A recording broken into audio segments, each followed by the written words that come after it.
I can't love you like I used to. I can't hold you like I used to. I would have covered you from the fear of a broken heart.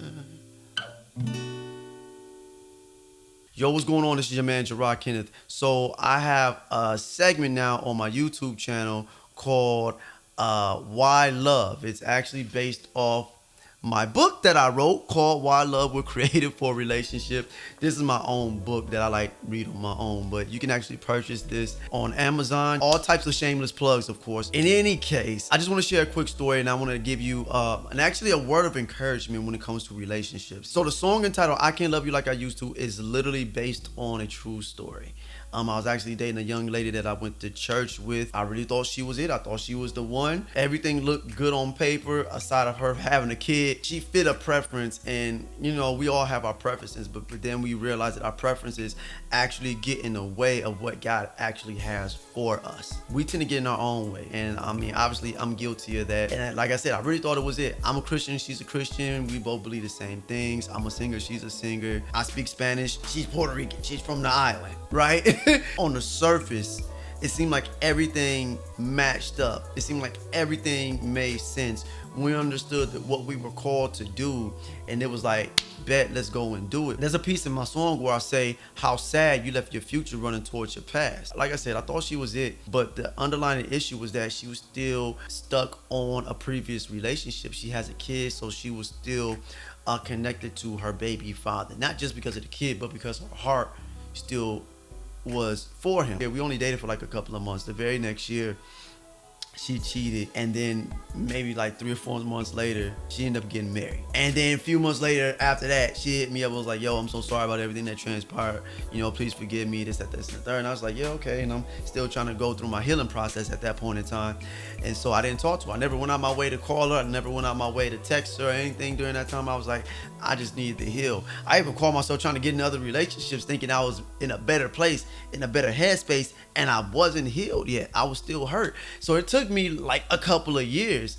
And after those couple of years, when I saw her again, and at this point she's married, it was like I didn't really recognize anybody. I was like, oh, I'm in a better place now. And so I decided to write the song I Can't Love You Like I Used to, talking about the story, because I'm in a better headspace now, emotionally, spiritually speaking, right? Mentally, I was in a better headspace. I mean, it was even to a point later on where I just hit her up. It was like, hey, I want to do music with you.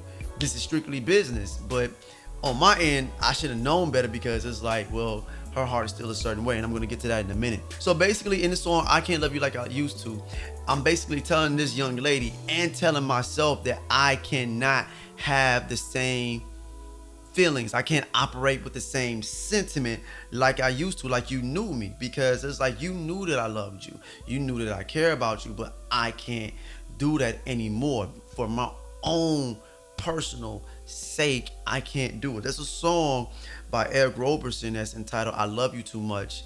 He did it with Algebra. I love you too much to let you hurt me again. You should check it out. It's a dope song. And basically, it was more like I love myself too much to let you hurt me, right? I love myself too much to sit there and just let you just treat me any kind of way you want to treat me, and probably go back to your baby daddy, then husband. How foolish would I look? And here's the thing, a lot of us are in that case, right? A lot of us are foolish because we care about this person so much, but they are not reciprocating that same energy. Because if they're mistreating you, cheating on you, beating on you, doing all this other stuff, and you're just like just sticking with it, you don't have to, because clearly they don't love you. They probably don't even love themselves as much, and that's the dangerous thing, to be in a relationship with somebody that really don't love themselves as much as they think they do. But it's like, it's detrimental to you, it's detrimental to your purpose, to your calling, and just to your overall health, to be in something that's not healthy, that's not going to help you grow, where you don't really receive real love. I mean, sure, they can give you good sex if you're doing all that, but that does not mean that they really love you or care about you. And I hate to say it this way, I don't hate to say it this way, but you would be a fool to find yourself stuck in a relationship with somebody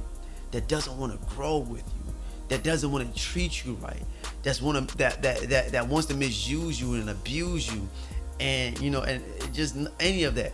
They don't reciprocate all the positive energy and love that you're giving. They're not reciprocating, let alone are they appreciative of it. They're using you. And basically, in some cases, we're dealing with somebody that's either a clear narcissist or they have like a lot of narcissistic traits. Personally, I may not know you. Anybody that's watching this video, I don't know you. But I wrote that song not just for myself, but I wrote it for you as well. You have to tell yourself and tell that person, I can't love you like I used to. You're not treating me right. You never treated me right. Why should I let you back in my life again? Yes, I forgive you, but I'm not obligated to give you an open door, to give you open access into my life. I can't afford to do that. And there's somebody else that will love me, will care about me, will appreciate me more than you will ever do. There's a young lady I dated over a year ago, and I told her, I was like, man, you showed your whole tail. I forgive her, but I can't take her back. She made her point.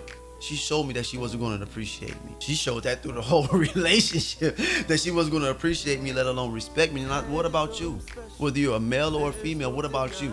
Are you just going to put up with somebody disrespecting you, not appreciating you, treating you any kind of way just because you just want to be with somebody, just because you just want to have somebody, just because you just don't want to be alone, just don't want to be lonely? It's a song by BeBe and CeCe Winans. Your health, your spiritual health, your mental health, your physical health is so much more important than just being with somebody just for the sake of sex, stability, or you just don't want to be alone. So again, I just want to tell you, if those type of people that are trying to come back into your life are no good for you, you have to tell yourself, I can't love you like I used to in reference to them. You can't love them like you used to. You have to tell them boldly, I can't love you like I used to. Or even if you never talk to them again, you have to instill that in your heart that, hey heart, hey you, whatever your name is, you can't put yourself in this same position with this person again, because you know what they're going to do. And some of us have found ourselves constantly putting ourselves in the same position with that same type of person or that same exact person repeatedly. I'm at a point where I'm slowly realizing that there's no such thing as the one, but there's a role for the one, if that makes sense.